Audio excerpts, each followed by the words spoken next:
Isang maulang umaga mga katoda. Tara, samahan niyo ako bumiyahe. Sa ngayon ay may pasahero ako papunta ng Antipolo bayan. Sa mga oras na to mahihina pa ang ulan at di pa gaanong baha ang mga kalsada at sarado pa ang mga tindahan. Buti na lang maaga nagsuspindi ng pasok ang mayor natin. Kaya walang tricycle na bumabiyahe ngayong umaga na to. Kaya napakatahimik itong kalsada na to papunta ng eskwelahan. Tara, samahan niyo akong hatid natin ang pasahero natin sa Antipolo bayan.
At nandito na nga kami sa pupuntahan ng pasahero ko.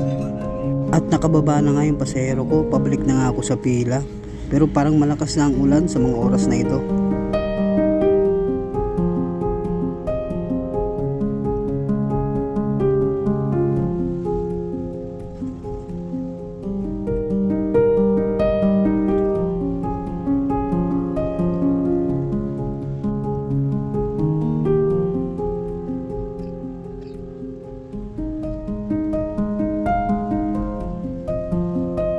At bago pa nga ako dumating ng pilahan, bumuhos na ang malakas na ulan.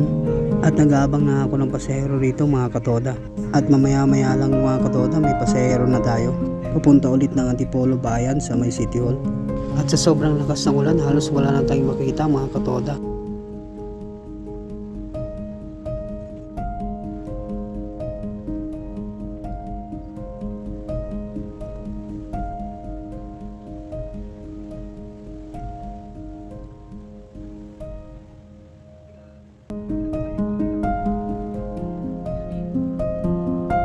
Sa sobrang lakas ng ulan, parang naging ilog ang Marcos Highway. At tinangay pa ang motor ng rider na ito kaya siya tumatakbo papuntang gilid ng tulay.